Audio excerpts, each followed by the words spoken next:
¿Qué tal? Buenas tardes y bienvenidos una semana más al programa de salud de esta casa. Hoy les vamos a hablar del déficit que hay en la población de vitamina D y sobre todo de los problemas de salud que puede generar en los niños esa falta de vitamina D. Pero también les hablamos de endometriosis, una enfermedad que afecta a un 10% de las mujeres. Hoy en nuestra sección, en nuestra sala de espera, con la ginecóloga, la doctora Guerrero, vamos a hablar de esta patología, de la evolución de ella y también con una afectada.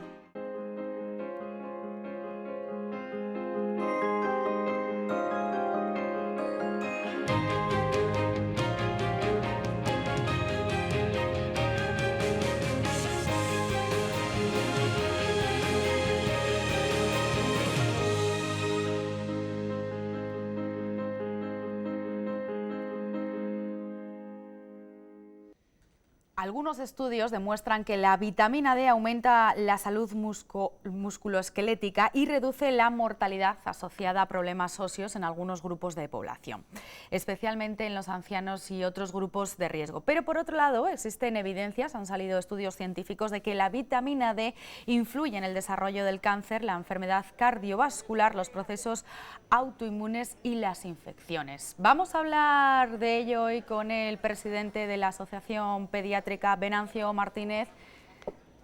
Muy buenas tardes, ¿qué tal, Venancio? Muy buenas tardes, un saludo y gracias por prestar atención a este tema importante para los niños, pero importante para toda la población. Sí, siempre estamos hablando, bueno, sobre todo ya hace muchos años, no nos habíamos, yo creo que, percatado, ¿no?, de la importancia de la vitamina D a raíz, bueno, pues al paso del tiempo ha salido de que carecemos o tenemos un déficit de vitamina D, sobre todo ¿en qué grupos de población, Venancio?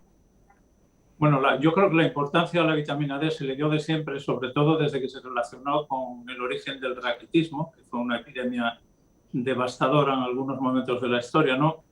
Y no tan lejanos, ¿eh? Y relacionado fundamentalmente con los trastornos, alteraciones del desarrollo óseo, del metabolismo del hueso, de la función muscular, de diversas funciones que se pueden considerar efectos clásicos de la vitamina D estudiados y bien conocidos, ¿no? Pero efectivamente en los últimos años han aparecido otras funciones de la vitamina D que están siendo estudiadas con gran interés, con gran inversión de medios y que están poniendo de manifiesto que la vitamina D efectivamente pues, tiene un papel clave en algunos procesos inmunológicos y puede estar condicionando el desarrollo de algunas enfermedades como la diabetes tipo 1, la hipertensión arterial y algunos tumores, ¿no? Enfocándonos en los niños, Venancio, centrándonos, ¿no?, en esa infancia, has comentado en el problema del raquitismo, ¿no?, algo que hoy actualmente esto no se oye, ¿no? Bueno, raquitismo hay, lo que pasa es que en nuestro país, en la población pediátrica, no es excesivamente frecuente si exceptuamos un grupo de esa población pediátrica que pertenece a etnias diferentes a la que pertenece la mayor parte de la población española, ¿no? Se están dando casos de deficiencia de vitamina D y de deficiencia de vitamina D con consecuencia de enfermedades, especialmente en aquellas poblaciones de piel oscura, en aquellas poblaciones donde existe una protección excesiva de la luz o del contacto con el ambiente mediante cierto tipo de ropas. Y después existe también una mayor frecuencia de deficiencia de vitamina D en aquellas poblaciones que están subalimentadas, ¿no?, que tienen deficiencia general de nutrientes y especialmente de vitamina D, ¿no? Es necesaria, ¿no? Por lo tanto, en niños y en bebés, ahora nos lo vas a comentar todavía más, porque ¿qué otros problemas de salud se pueden dar, por ejemplo, aquí en España con el déficit de la vitamina D? Pues los que acabamos de citar, fundamentalmente la enfermedad ósea, la alteración en el desarrollo de los dientes y después problemas de crecimiento y de desarrollo generales y su participación cuando existe deficiencia en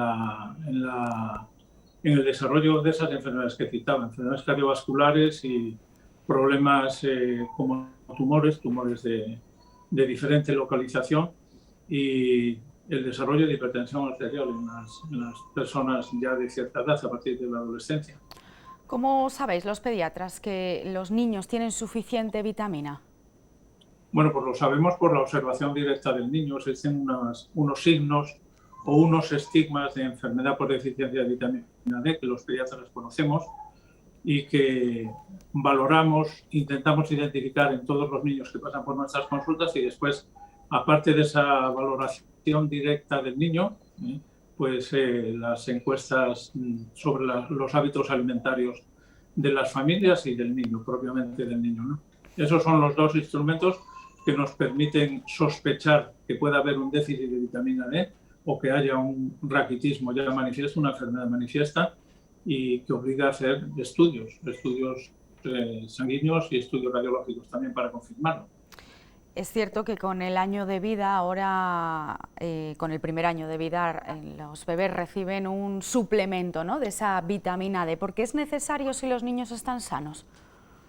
Bueno, pues es necesario porque piénsese que los primeros 3 años de vida es el momento en que la persona crece más rápidamente, se desarrolla en peso y talla más rápidamente. Ese aumento del crecimiento, esa velocidad de crecimiento tan alta, hace que las necesidades aumenten también. Y los aportes que recibe el niño de vitamina D pueden ser insuficientes y en algunos casos, como la lactancia materna prolongada, la enfermedad de prematuridad y otra serie de trastornos, pues puede ser necesaria la suplementación, que si la alimentación no es correcta y no se complementa de forma adecuada con otro tipo de alimentos enriquecidos en vitamina D cuando sea necesario mediante leches enriquecidas, fórmulas infantiles enriquecidas con vitamina D, que en nuestro país pues lo son todas, puede dar lugar a un déficit de vitamina D que a medio y largo plazo puede dar lugar a enfermedad, a raquitismo, ¿no? A este tipo de problemas. Pues en todo caso, siempre hacer caso, ¿no?, a nuestros especialistas, a nuestros pediatras, que nos van a dar los mejores consejos. Doctor Martínez, muchísimas gracias por habernos acompañado. Gracias, muy amables. Un saludo para toda la audiencia. Gracias. Gracias. Vamos con otro tema, y es que el 112, el Servicio de Emergencias de Castilla y León, acaba de cumplir 20 años. Atiende a una media de 2.600 llamadas al día, llamadas en su mayoría pidiendo ayuda ante un accidente, un incendio o cualquier otro suceso. El peor momento, nos cuentan sus responsables, ha sido en plena pandemia. Clínica Dental por Domingo les ofrece este espacio.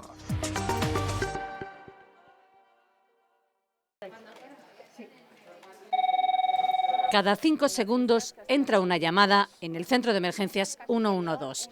Es una persona que necesita ayuda. En el momento que nosotros descolgamos el teléfono y la persona nos está solicitando ayuda a gritos en muchas ocasiones sin entenderles nada, es tranquilizar al alertante y hacerle ver que nosotros estamos aquí para ayudarle. ¿En qué podemos ayudar? ¿Me escucha? Su trabajo es hacer muchas preguntas en tiempo récord. Siendo lo más rápido posible, lo más objetivo posible, yendo a la información básica.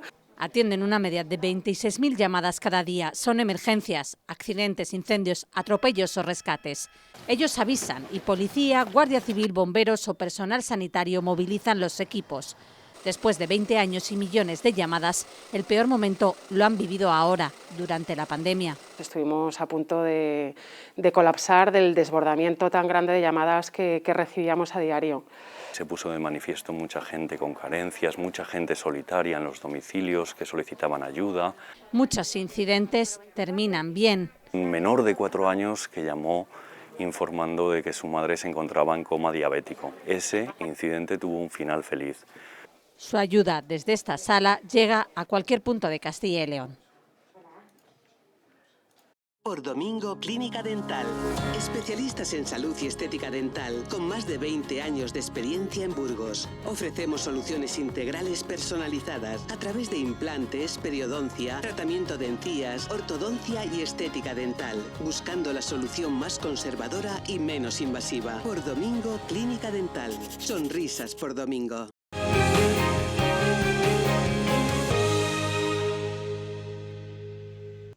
Ya está aquí con nosotros en nuestra sala de espera la doctora Guerrero.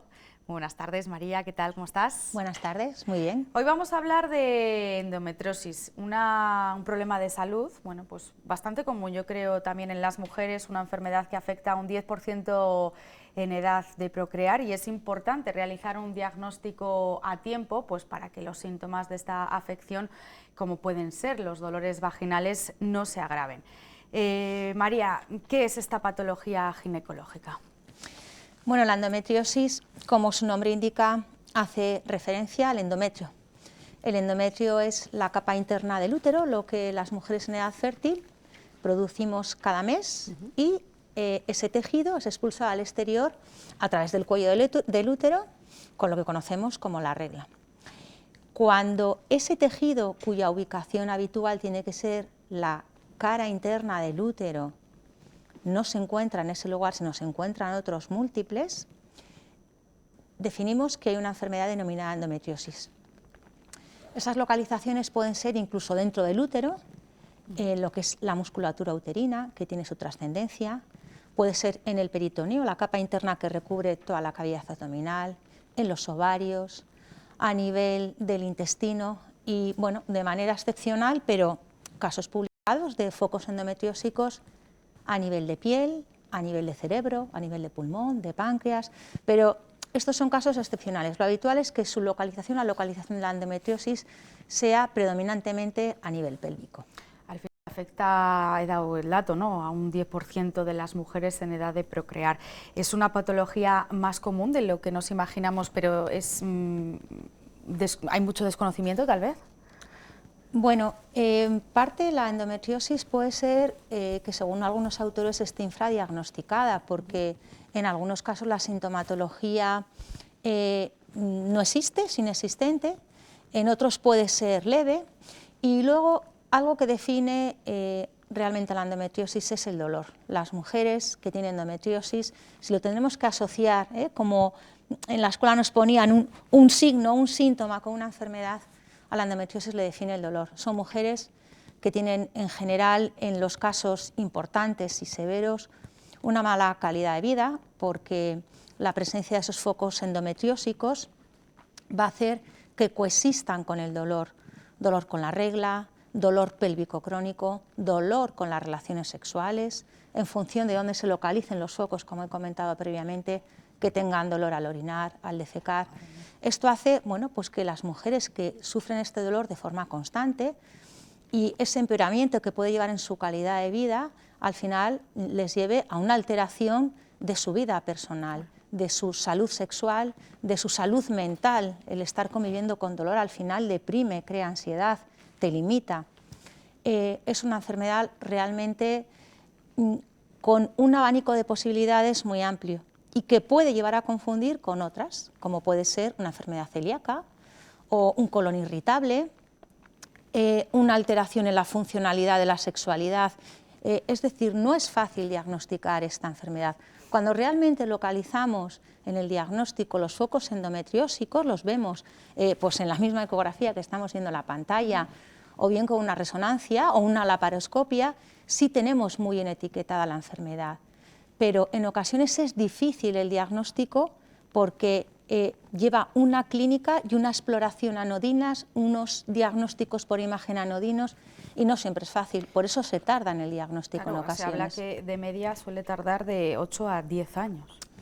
Claro, porque si la enfermedad existe y no se pone el tratamiento adecuado, esos focos endometriósicos, por el influjo de los estrógenos, estamos hablando de mujeres en edad fértil, la endometriosis está promovida por los estrógenos. Los estrógenos favorecen el desarrollo, favorecen la inflamación, favorecen el desarrollo de estos focos, con lo cual a largo plazo la enfermedad va a avanzar y esas lesiones van a ser más fácilmente visualizables. Si hay focos microscópicos de endometriosis pequeños, puede ser que no se lleve al diagnóstico, pero a medida que la enfermedad avanza, sí pueden ser visualizables, y entonces ya podemos diagnosticar de manera exacta la enfermedad. De ahí que en ocasiones, aunque los síntomas perduren durante tiempo, y estas mujeres en ocasiones se pueden encontrar pues que nadie les diagnostica, y van de un especialista a otro, entre el sexólogo, el ginecólogo, el digestólogo, el fisioterapeuta, y nadie les lleva un diagnóstico, puede ser que se tarde años porque en ocasiones puede ser difícil el diagnóstico de la enfermedad. En todo caso, como has comentado, bueno, pues son síntomas que en los casos más graves, ¿verdad?, pues afectan, como has dicho, mucho a la calidad de vida. Tenemos a una paciente que sufre endometriosis desde hace 20 años, creo, si no me equivoco. Elena Serrano, muy buenas tardes. ¿Qué tal? ¿Cómo estás? Buenas tardes, Verónica. Bien, eso es, desde hace 20 años. 20 años con un diagnóstico de endometriosis. Sobre todo, Elena, a ti te ha afectado al tema laboral, bueno, pues por esos dolores, ¿no?, que hablábamos con la doctora Guerrero. Claro, efectivamente. Sí, el síntoma principal, lo que decía, es el dolor. Y al final es una enfermedad que lo que te hace es, te enseña a convivir con el dolor casi a diario. Yo en mi caso no tengo una endometriosis tan severa, pero sí que la he padecido durante prácticamente desde que empezó la primera regla. Entonces, ya para mí es un continuo. Y aunque me la diagnosticaron muy pronto, con más o menos eso, con unos 20 años, cuando tenía más o menos 20 años, lo malo de esta enfermedad es que va increciendo, o sea, según han pasado los años, ha ido empeorando. Y llegó un punto que, aunque al principio tuviera un dolor de regla, se pasara con un ibuprofeno o algo así, llegó a ser incapacitante. Entonces, lo que me hacía es estar postrada durante varios días en la cama, sin poder levantarme, casi sin poder moverme. Entonces, claro, a nivel laboral, esto afecta muchísimo, porque sí o sí, varios días al mes vas a tener que faltar al trabajo. A ver, yo en mi caso he tenido la suerte de que pues, no he perdido el trabajo, pero conozco muchas compañeras que sí, que por culpa de la endometriosis, pues bueno, pues lo han perdido. Y luego ya no solo es el dolor, sino que son muchísimos otros síntomas. Por ejemplo, afecta mucho a nivel gastrointestinal, con unas hinchazones de vientre muy grande, con digestiones muy malas, que a la larga lo que te hacen es estar muy cansada, porque a lo mejor tienes mala absorción de nutrientes, o también, bueno, el cansancio también, ya no solo es el dolor, sino que no te permite hacer nada. A lo mejor haces al día 2 o 3 cosas y ya está, eso es todo lo que has podido hacer al día. Que, bueno, que para el trabajo no te afecta, pero para tu vida sí. Y es lo que decía la doctora, que a nivel psicológico afecta mucho porque de tener una vida normal pasas a prácticamente a, pues es que no puedo hacer nada, todos mis sueños que tenía no los puedo hacer, ¿no? Elena, a pesar bueno, pues de estos síntomas, ¿no?, que nos estás comentando, después de ese largo camino con la enfermedad, has podido aprender de ellas y, bueno, y a convivir, ¿no?, a entenderla, mejor dicho, e incluso, bueno, pues das consejos a otras afectadas de cómo aliviar o cómo paliar los síntomas. Eso es, y al final yo cuando me encontré en esta encrucijada de síntomas que no me dejan vivir, empecé a investigar por mi cuenta, empecé a ver la importancia de la nutrición y a practicarla a mí misma, y me di cuenta que cambiando mi forma de alimentarme y mi forma de vida, podía reducir los síntomas, podía reducir el dolor. O sea, tanto me emocionó el tema que me dediqué a estudiar eso y ahora mismo pues ayudo a otras chicas que también tienen ese problema. Entonces, a mí la visión de todo esto es como, sí, es una enfermedad crónica que vamos a padecer toda nuestra vida, pero esto no quiere decir que vayamos a tener estos dolores siempre. Hay muchísimas cosas que podemos hacer, además del tratamiento médico, que es, pues oye, la alimentación, el descanso, el ejercicio físico, pero sobre todo, para mí, lo más importante y la pieza clave es el psicólogo, que ayudar a aceptar toda esta situación y a estar sobre todo a controlar el estrés, estar más tranquilas con nosotras mismas. Para mí eso ha sido lo más relevante. Pues Elena, muchísimas gracias por habernos contado tu experiencia y haber estado aquí esta tarde con nosotros. Gracias. Gracias. Bueno, pues consejos, ¿no? A veces es bueno también entre ellas que hablen y que, bueno, pues como ha comentado, aprender de la enfermedad. Al final tienes que convivir con ello, ¿verdad, María? Eso es. Es cierto que Elena tenía, bueno, pues una endometriosis más leve, pero hay casos en los que se puede agravar y ¿esto tiene solución? Como bien decía ella, yo creo que Elena conoce muy bien su enfermedad. La endometriosis es una enfermedad crónica. Lo que pretendemos con los tratamientos es sobre todo aliviar la sintomatología que presentan estas pacientes, que ya hemos dicho que está muy relacionada con el dolor, evitar que esas lesiones progresen, porque esas lesiones pueden llegar a ser muy destructivas con los órganos genitales, especialmente con las trompas y los ovarios, que puede tener una repercusión a largo plazo, porque estamos hablando de mujeres jóvenes que muchas todavía no han cumplido su futuro reproductivo y se puede ver limitado por esta enfermedad. Pues el objetivo del tratamiento sería aliviar sintomatología, evitar que las lesiones progresen porque son las que realmente van a estar relacionadas con su calidad de vida y con su bienestar y, como decía ella, con su salud mental y su salud sexual. Es que estamos hablando de una enfermedad que vive día a día, no solo puede estar limitado a los momentos de regla, es que hay mujeres que tienen dolor todos los días porque se desencadena un cuadro al final de hipersensibilidad de los centros cerebrales del dolor y, como decía ella, aprenden a vivir con la enfermedad, pero hay que vivir con el dolor. Hay muchas enfermedades, efectivamente, con las que el paciente tiene que acostumbrarse o aprender a vivir con el dolor, pero esto no es una buena calidad de vida. La calidad de vida es no tener dolor. Uno de los mayores miedos que acabas de comentar de las mujeres afectadas es no poder, ¿no?, quedarse embarazadas, además de poder tener mayor riesgo, ¿no?, de aborto sufriendo esta patología. Hoy en día hay métodos, ¿no?, de reproducción están haciendo posible que se disminuyan esos problemas para concebir. Hay tantas pacientes con endometriosis que cada caso habría que individualizarlo, pero vamos a hablar en líneas generales. La endometriosis puede afectar, en función de la fibrosis que produzca, la inflamación, las cicatrices, a todo el órgano genital. Entonces puede haber alteraciones en la motilidad de las trompas, con lo cual va a ser difícil la captura por parte de la trompa del ovocito y que se produzca la fecundación en ella. Pero en otras ocasiones nos podemos encontrar con mujeres que tienen endometriomas ováricos, es decir, cuando la endometriosis se encuentra dentro del ovario, que lo que va a hacer es que cada mes, con el estímulo de los estrógenos, esos ovarios poco a poco se vayan destruyendo, formando lo que se denominan los quistes de chocolate. Entonces, esa reserva ovárica, ese tejido ovárico sano, cada vez está más disminuido. Hay menos ovocitos, menos células germinales con capacidad de fecundar, va a ser un ovario muy desestructurado, pero también puede haber mujeres que tengan esta afectación a nivel intrauterino, con lo cual también haya fallos en la implantación de ese ovocito, de ese embrión, perdón. Y luego lo que también se ha visto es con las técnicas de reproducción asistida, es que en general por todos estos factores inflamatorios, por esta posible alteración de la inmunidad que se asocia a las mujeres con endometriosis, que esos ovocitos por sí mismos tengan peor calidad para ser fecundados y peor capacidad para tener un buen desarrollo embrionario. Claro, cuando hablamos de un grado leve, pues probablemente la trascendencia que tenga en la fertilidad puede ser pequeña, pero un 30%, un 30 o un 50%, las mujeres con endometriosis pueden tener dificultades para quedarse embarazadas.